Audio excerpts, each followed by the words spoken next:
Bienvenue à vous qui nous rejoignez sur le plateau des JFR 2017, les journées francophones de la radiologie. Et bonjour Louis Boyer. Bonjour. Vous êtes le président du CERF, je le rappelle pour celles et ceux qui l'ignoreraient encore, que le CERF c'est le collège des enseignants en radiologie de France. Et vous venez nous voir pour nous parler de cette nouvelle maquette du DES de radiologie. Si j'ose dire, ça sort du four, il y aura plusieurs présentations pendant ces JFR. Si je retiens bien, la caractéristique majeure de ce DES, c'est une unité de diplôme, c'est confirmé ?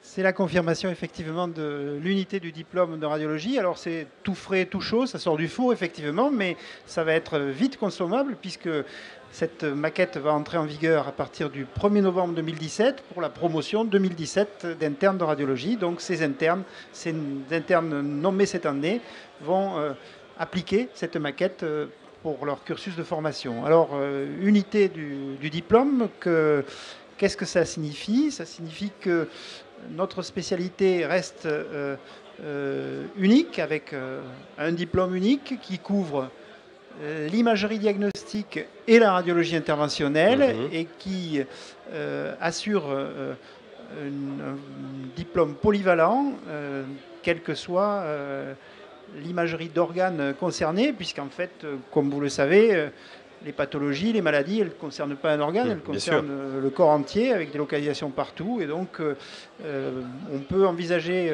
la segmentation de la radiologie en filière de pathologie d'organes. C'est une façon de se spécialiser, mais au départ, il a été réaffirmé que tous les radiologues étaient diplômés sur un modèle commun qui assure une formation polyvalente leur permettant de faire face à la plupart des pathologies simples et courantes en imagerie diagnostique et à la réalisation des gestes radiologie interventionnelle simples.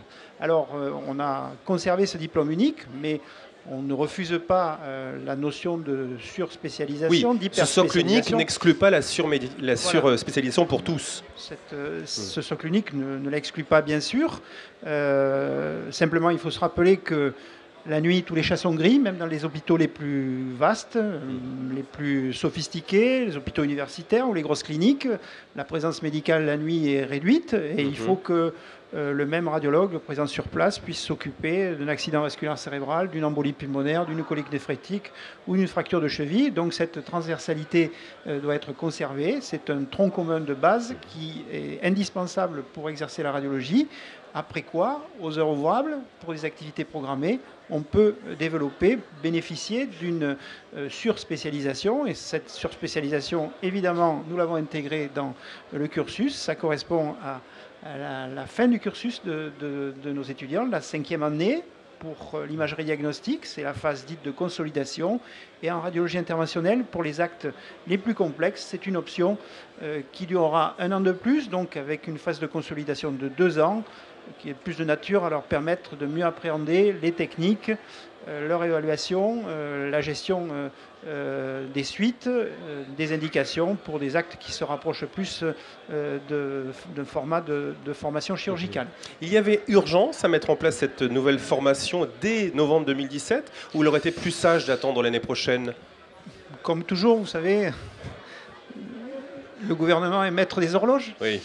Et cette réforme, on en parle depuis 4 ou 5 ans maintenant. Elle a fait l'objet de négociations qui se sont un peu étirées en longueur.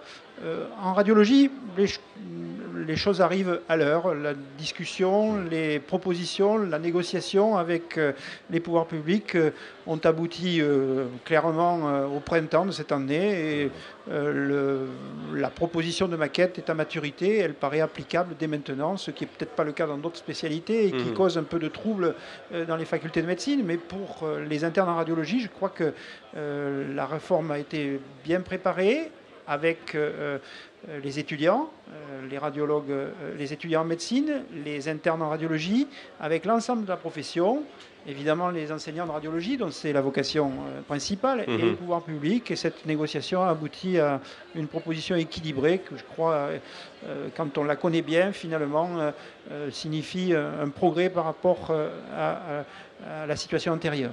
Alors, un progrès pour tous, mais quid des internes des promotions passées, 2013-2016 ? Est-ce qu'ils ne vont pas souffrir un peu de la mise en place du nouveau régime? Alors, on a bien conscience que les internes en activité sont inquiets. Et dans certaines spécialités, ils sont très inquiets parce que manifestement, les deux maquettes, l'ancienne et la nouvelle, ne sont pas toujours compatibles. En radiologie, c'est une évolution de la maquette précédente. Elle a été négociée en essayant d'améliorer la maquette précédente qui n'a pas été fondamentalement transformée, qui a été simplement amendée avec une meilleure individualisation de ce tronc commun des 4 premières années que tous les radiologues doivent acquérir. Ça, c'est devenu plus clair. Ça ne peut qu'améliorer ce qui existait jusque-là.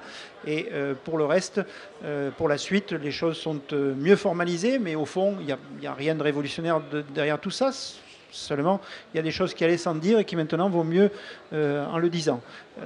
Quant à la cohabitation avec les promotions 2013, 2014, 2015, 2016, on a pris bien soin de veiller à ce que ces internes en cours de formation puissent bénéficier autant que possible des nouveautés introduites par la réforme, tout en ne modifiant pas les règles de départ qui leur avaient été proposées. En particulier, ils ne subiront pas les mêmes contrôles de connaissances qui seront imposés au nouveau régime. Alors j'imagine pour terminer que les JFR sont l'endroit idéal pour faire preuve de pédagogie sur ce DES. Bien sûr, la SFR a la grande dame tous les ans d'inviter l'année zéro, c'est-à-dire la promotion d'interne qui va prendre ses fonctions le 1er novembre. Donc c'est leur premier contact avec la radiologie. Ils sont au courant qu'une réforme est en cours. Je crois qu'il est indispensable, avant qu'ils débutent, qu'ils en aient vraiment toute la substance, toute l'essence. Ça concerne aussi les universitaires qui étaient quand même déjà largement informés, mais aussi tous les radiologues en activité, les radiologues hospitaliers qui accueillent des internes dans leur service, et les radiologues libéraux qui ont la possibilité d'accueillir des internes dans des stages, dans des semestres de formation hors hôpital.